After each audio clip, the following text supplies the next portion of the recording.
Bill O'Reilly here. Welcome to the No Spin News, Tuesday, October 18th, 2022. Stand up for your country.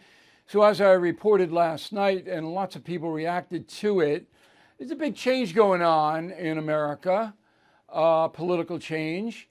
The winds are blowing in favor of Republicans, and it's Joe Biden's fault pretty much alone. He's made so many mistakes. We ran them down last night. I'll remind you again of the bigger ones tonight, that people are having a very hard time supporting the Democratic Party. So independents in particular make the determination these days about who wins, who loses. They're going over to the Republicans, and that is the subject of this evening's Talking Points memo. So you have to start with the basic reality, and Joe Biden is not in the real world. He's delusional. You have to start with the basic reality that millions of American voters are suffering because their economic well-being has been shattered, mostly by inflation. We don't have high unemployment yet. I don't think we're going to get to a real staggering unemployment number in this country. Simply too much commerce going on after COVID. There was a lot of pent-up demand after COVID, and that has now come on out, and employees are needed. So I don't think we're going to have high unemployment. But this unbelievable inflation has eroded the buying power, the spending power of all Americans, unless you're super wealthy. And even if you're super wealthy, which is a very small percentage of the population, you see your wealth drastically declining. Meantime, in most places, taxes are going up, so that you don't have a cash reserve if you're a working American. And it's dangerous because you could get sick, something bad could happen, a hurricane could come through, and you don't have any backup. So that puts people on edge. They're anxious. And the party that's responsible for this is the Democratic Party. Last year under Donald Trump, America's economy was the strongest in the world. And there was no inflation, 1.3%. That was just 2 years ago. So anyway, that is the reality. And finally, the New York Times, which is a house organ of the Democratic Party and a committed progressive journal, they took a survey, and here's what they said. Quote, "The biggest shift came from women who identified as independent voters. In September, they favored Democrats by 14 points. Now independent women back Republicans by 18 points. A striking swing that has given the polarization of the American electorate and how intensely Democrats are focused on that group and on the threat Republicans pose to abortion rights." It isn't working. It isn't working. Okay, so that's a 32-point swing in less than a month. I don't believe that swing, by the way. I don't believe anything I read in the New York Times. I don't. I just don't believe it. It's too big a swing. What I do believe is that there's been a heavy shift in the last couple of weeks, beginning around October 1st, that the reality of the economic pain is now hitting people. Summer is over, back to work, things are not getting better. But by far and away, the most damaging thing done to the Democratic Party is President Biden. Now, yesterday we reported that he was eating an ice cream cone in Portland, Oregon, when a reporter asked him about the economy, and he said the American economy is strong as hell. All right, I have that on my message of the day on BillO'Reilly.com. No, it's not. He's also said the border is secure. No, it's not. And it's not debatable. These aren't debatable things. And then you would say, well, Biden's lying. He's delusional. He lives in a bubble world, and he wants to believe certain things, and his sycophants around him tell him that. It's Baghdad Bob territory. That's where Joe Biden is. No. Now, if he were a competent president, he'd be humble and say, yeah, we got big problems, and I'm going to try to solve them. I'm working hard. He doesn't even acknowledge the problems. How can you solve them? Doesn't even acknowledge them. So that's sunk in now to the electorate. Now, 33% of the country is going to vote Democrat no matter what. No matter what. Okay? But the other 67%, the Republican side, all of them are going to vote against Biden. There's not one single Republican in this country going to vote for Biden and the Democrats in the midterms. And now, with the independents realizing, hey, this is not good, that there's just no other way to see it. It will be a red wave. Now, I told you that I'm going to start to focus in on individual races between now and Election Day. The Warnock-Herschel Walker race in Georgia. So I saw the debate, and Walker won the debate. Walker's not articulate. He's not particularly bright. If I had a choice and it was anybody else, I'd probably vote against Herschel, even though I like him as a person. Warnock is a fanatical leftist. He's voted for Biden 98% of the time. That eliminates him from any honest vote. So Walker, I think, is now going to win in Georgia. And it's funny because I told Beck, and I'll be on his show, on radio show on Friday, a couple of weeks ago, I said, Beck, you're crazy. Walker's going to lose. And Beck, it looks like he might turn out to be right. Now, there were 3 weeks to go, and with Walker's resume, anything could happen. But Warnock is just, I mean, why would anybody in Georgia vote for Warnock? 98% you vote with Biden? You're irresponsible. And Georgians, they're working, it's a working class state. I know there's a lot of racial stuff there, but I think that Kemp, who's going to win and beat Stacey Abrams for governor by about 10 points, he'll pull Walker over the finish line. Maybe Walker wins by 2 or 3. Okay? In Michigan, a very interesting race between the ultra-liberal Gretchen Whitmer, the incumbent governor, and the challenger Tudor Dixon. The latest numbers have Whitmer only up by 5 points. This is an Emerson College poll. Emerson not, they're like Siena and Monmouth and Quinnipiac. They don't really have the money to do the polling. Emerson is, But anyway, I believe that Dixon is closing the gap there. Now, am I going to predict she will win? No. Because Michigan is a state that's heavily union.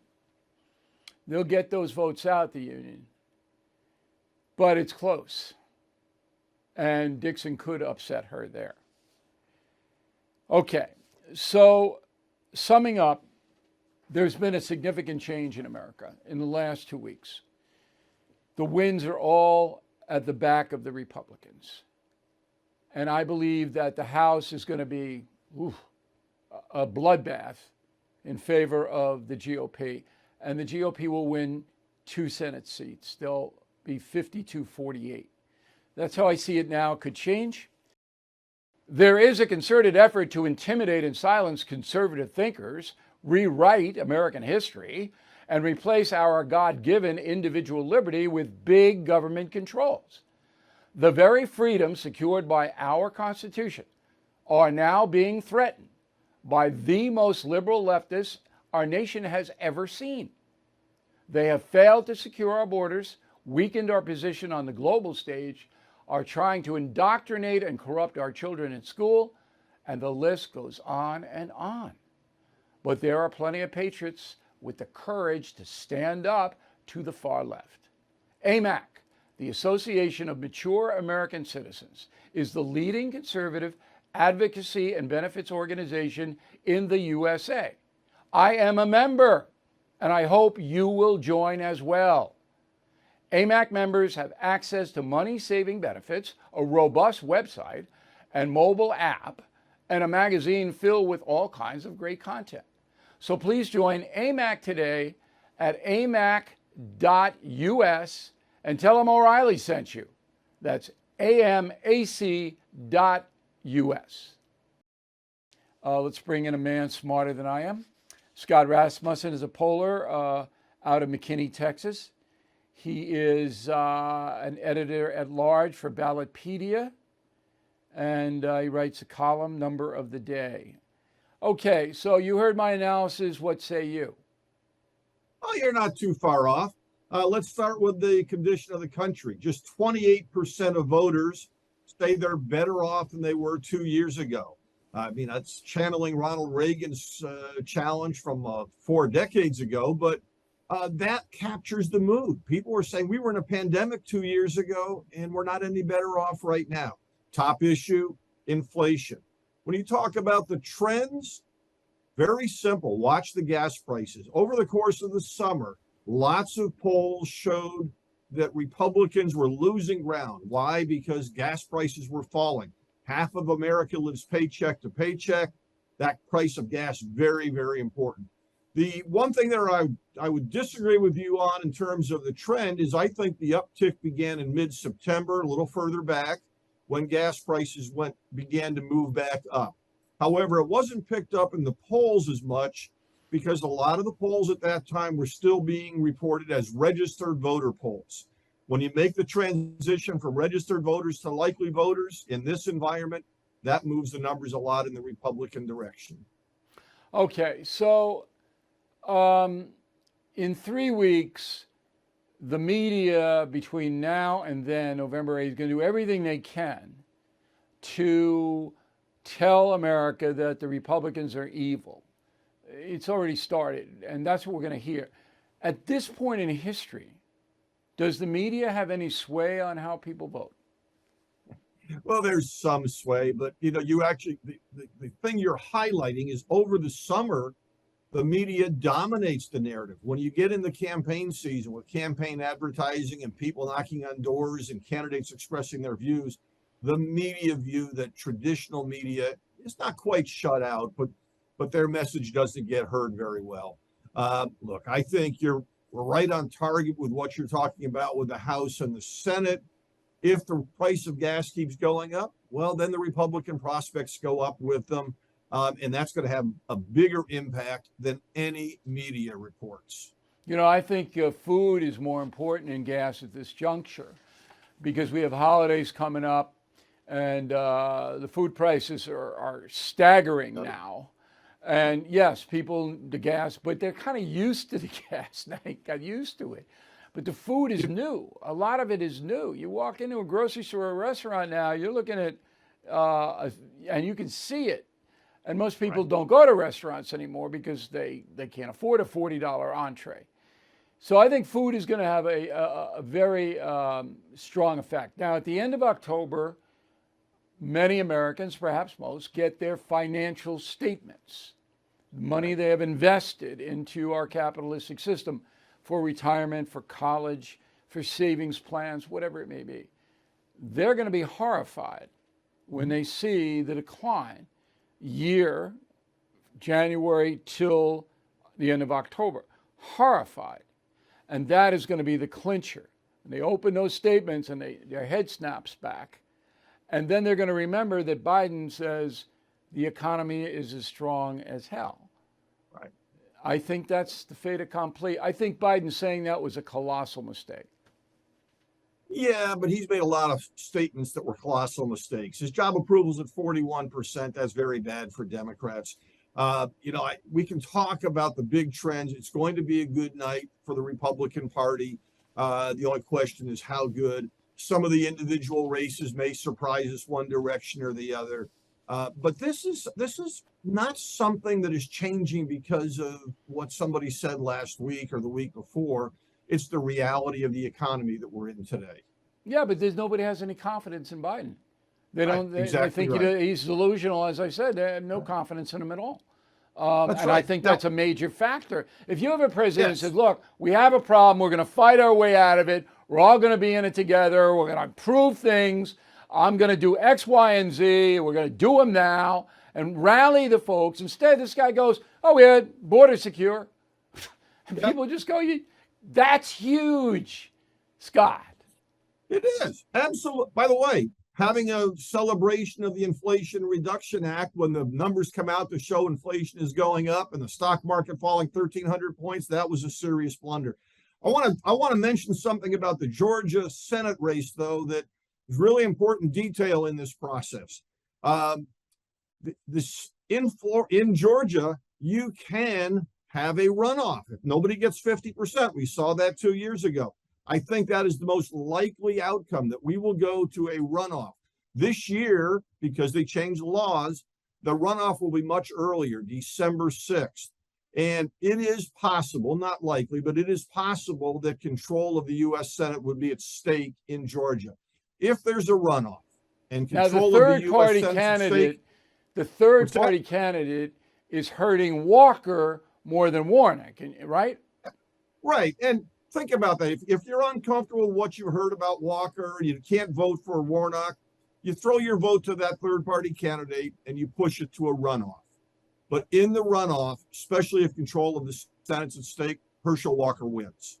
As long as Trump doesn't go down there. Well, yes, there is that. Right. Now, so you can talk to him about that. But look, I talk to him. It doesn't really matter. Pennsylvania is an interesting race to me. I know the state fairly well. Dominated by Philadelphia and a Democratic machine. If the African Americans don't come out in Philly, GOP is going to win big. But there are two bad candidates there. Let's be honest, please. Fetterman looks like a hell's angel. The guy, I mean, maybe he's got health problems, and I'm not celebrating those. But even if he didn't, he's a far-left kook. And Oz can't articulate who he is or what he wants. They're both very weak candidates. Fetterman looks like he's ahead by 1 or 2 points. How do you guys see that? If you really press me, I would say that Oz is a slight favorite, and it's all because of the issues. We're at a time in the season where the choice is less about Oz versus Fetterman than do you want to help or hurt Joe Biden's agenda. I won't be surprised either way, but again, I think Oz right now is moving. And the reason is because when you look at the polls in Pennsylvania, there may be 7 or 8 points of people who are undecided. Undecided voters in all the polling I've seen really dislike Joe Biden. So the degree that they show up and vote, they're going to go for Oz in that case. Okay, I can't call a race. What about my hypothesis that if a governor of a state wins fairly significantly, that governor can drag across a weaker senatorial candidate, because the splitting of the ticket, people don't do that. That's why I think Walker, if he does get more than 50, it'll be because of Kemp. Kemp will drag him across. So there's a race in New Hampshire where Sununu, the incumbent governor, is up by 24 points, and he's easily going to win. They love him up there. But Baldock, the Republican senatorial candidate, is running behind Maggie Hassan, who's just basically a Biden apparatchik. She says she isn't, but she is. And I'm just looking at that race going, is it possible that Sununu could drag Baldock? And that would be the biggest upset of the night, I think. It would certainly be an upset. There might be some bigger ones. There's always possible surprises. Is it possible? I think the biggest problem the Baldock has in that race is that their primary is so late in the season. When you have a primary, there's hard feelings from the side who lost. It took Oz months before those people came back to say, okay, I'm going to hold my nose and vote for Oz in Pennsylvania. Baldock hasn't had a lot of time to coalesce that support from within his party, which makes it tough. But is it possible? Yeah, if the trends keep moving in the Republican direction. Small state, easy media state. The problem is that southern New Hampshire is dominated by Boston. And a lot of Boston liberals have moved up there because they don't want to pay the Massachusetts taxes. So they'd rather commute to Boston. That's also a big part of the media market, which is not so inexpensive. Right. Yeah. But Sununu is so popular that that's just an interesting race. Final one, Arizona. Kelly is personally popular there. They like him. But again, he's on the wrong side of the trend. Any hope the Republican wins there against Kelly?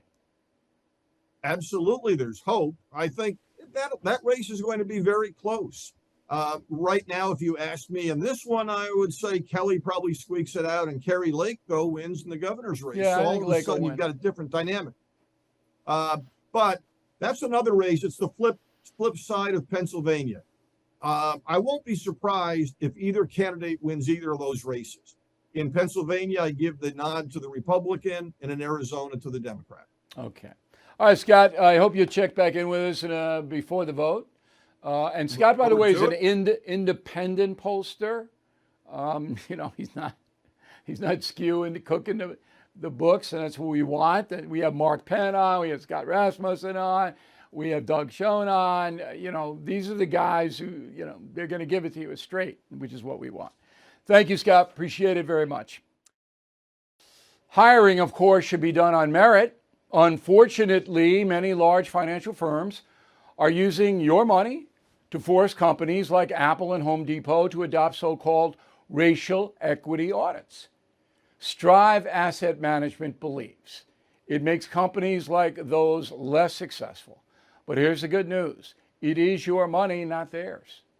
Strive just launched the Strive 500 on the New York Stock Exchange under the ticker symbol STRV. Strive uses their shareholder power to mandate America's largest public companies to focus on products and profits instead of politics and social justice. The bigger Strive gets, the more powerful their voice will be.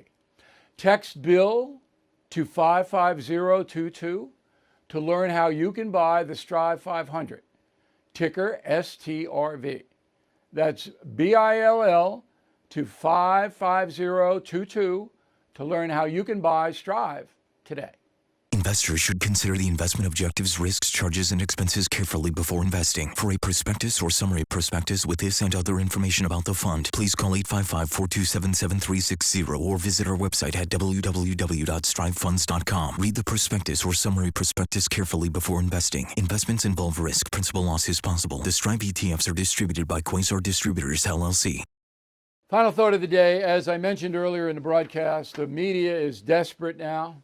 Biden's desperate. I mean, that's why he did the abortion speech today, battle of the bolds, trying desperately to turn things around. It's not going to be successful.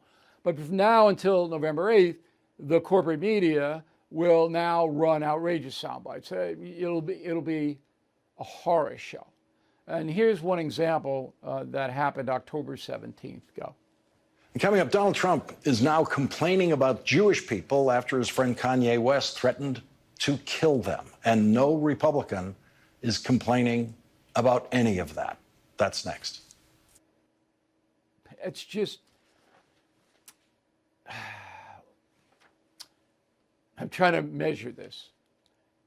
It's so hard to believe that standards at NBC News have slipped so much that that man is paid for saying that gibberish. But he is. It's almost shocking because I had to come up the hard way. I didn't work for NBC, but I worked for CBS and ABC. And that kind of stuff would never have been accepted in any way. But now NBC writes the check. Yeah, say whatever you want, whether it's defamatory, libelous, whether it's an outright lie. But that's the kind of stuff you're going to hear in 3 weeks. And we're going to try to spotlight it every day. We're going to have the most ridiculous soundbite of the day or whatever. I'll call it something else. But just think about it. Kanye West wants to kill Jewish people, and no Republican complained about that. Nobody. And Kanye West wants to kill them. Wants to murder Jewish people, according to this guy. And then every Friday he goes in and NBC hands him a check. It's unbelievable. It is absolutely incredible how the media has deteriorated in America, but not us. I am sworn to give you honest coverage, and I will. Thanks for listening and watching the No Spin News. We'll see you tomorrow. Bill O'Reilly here. Vidgo, VIDGO, is a new streaming service that gives you live sports and programming you want at a price you can afford. With Vidgo, I get live sports networks, including ESPN and Fox Sports, along with incredible access to college football games with 80% of every televised college football game in the first 3 weeks of September. 80%. Vidgo also has a great choice of news and entertainment program, including The First, Fox News, Newsmax, and more. On my new weekly program called Shock and Awe, exclusively on Vidgo, I'll break down the most important issues of the week, asking bold and fresh questions and sitting down for exclusive interviews with America's top news makers. For a limited time, when you sign up for Vidgo, you can also get a copy of my new book, Killing the Legends, free, and get $15 off Vidgo's premium service. So please go to vidgo.com/BillBook. Sign up now.